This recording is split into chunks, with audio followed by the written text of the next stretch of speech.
Then vision of the game faded in to nothing more than Lavender Town's Pokemon Tower, where Dane stood in front of the tombstone, Delia standing behind him, a step to the right. I'm so sorry, Dane. She must have been everything to you.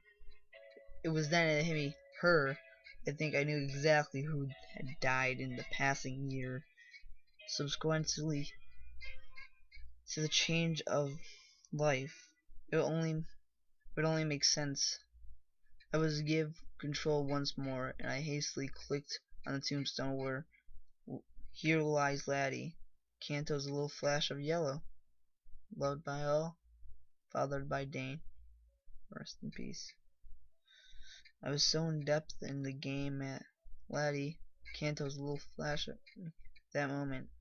That was the soaked screen snapped me out of it. I was crying so hard of the loss of the Pokemon I had trained from the start. It was all my fault it had died.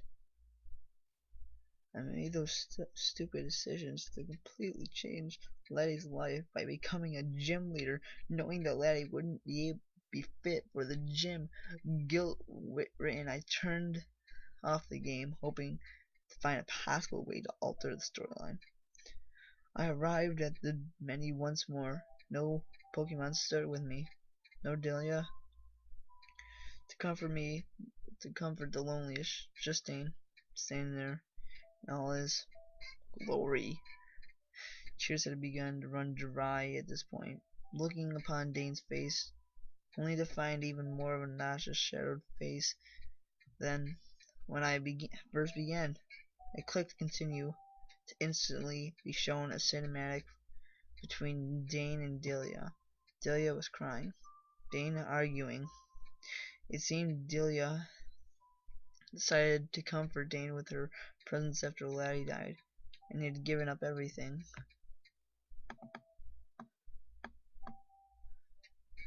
Then she left with nothing but, I thought I could save you. I couldn't believe it. The previous owner of the game warning entered my head. She warned me. Even now I brushed it off. I had just ruined Dane's last chance of friendship. All of it. My fault.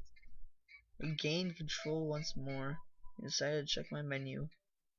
No Pokemon. Then the trainer's card. There it was, the original Crush Pokemon in position Dane was in when I first started. I wanted to strangle the person who made this by now, searching for an excuse that all this wasn't my fault. Dialogue broke me out of the menu. Surprised to say, at least. Dane said, Laddie, gone. Delia, I'm sorry. Snap! Malicious silence crept into the fray of my room. If I felt continued disappointment, I suddenly paused at restarting my game, asking myself if it was worth it. I might as well. I don't think I could get any more depressed. And my vain efforts of getting Dane back on track, I turned it back on. Usual lack of intro, but this time it went straight to the save file. Dane was standing out in the front of the house speaking to Delia. I almost yelped at the light there and then. Things possibly might have gone back on track, but the dialogue that followed proved the hope wrong. Dane said, Keep the house. Mom would have liked you to have it anyways, Delia. And where will you go? Don't do this, Dane. You'll be a father soon, Dane. I'd make a bad father anyway. I've always lost one child. I already lost one child. She was all I had. A father. I was not expecting. The story was so intriguing and implied the child's obviously Laddie. But I was more so interested in Delia. She could have stayed in Dane's house, and where would he be going? Cinematic came to fade, leaving Dane departing from Pallet. Dane also appeared in Viridian City. Standing outside the gym, he silently trotted off. At half pace, dialogue kicked in.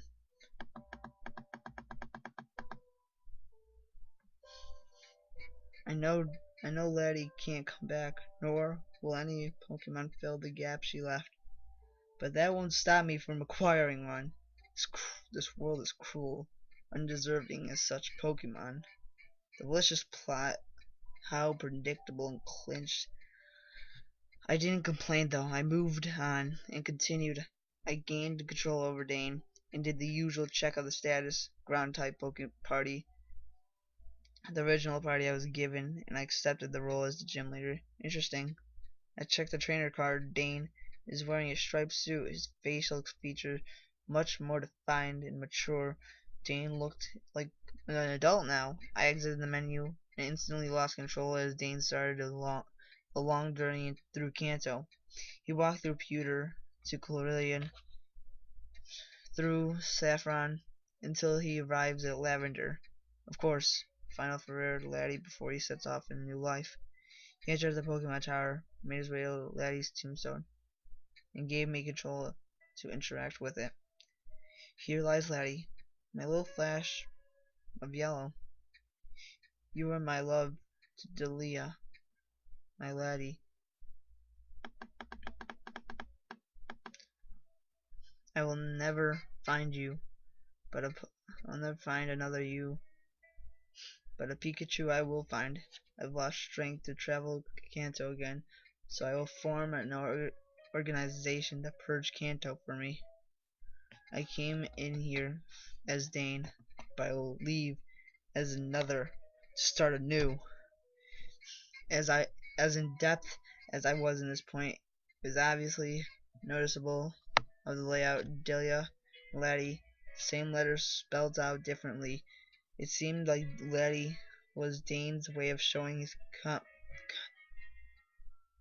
compassion to Delia, his physical form, his love and strength dedicated to a single person through a beloved Pokemon.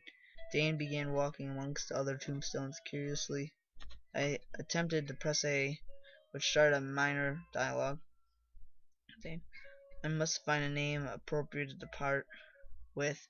Then he stopped at one. The tombstone singled out from the rest.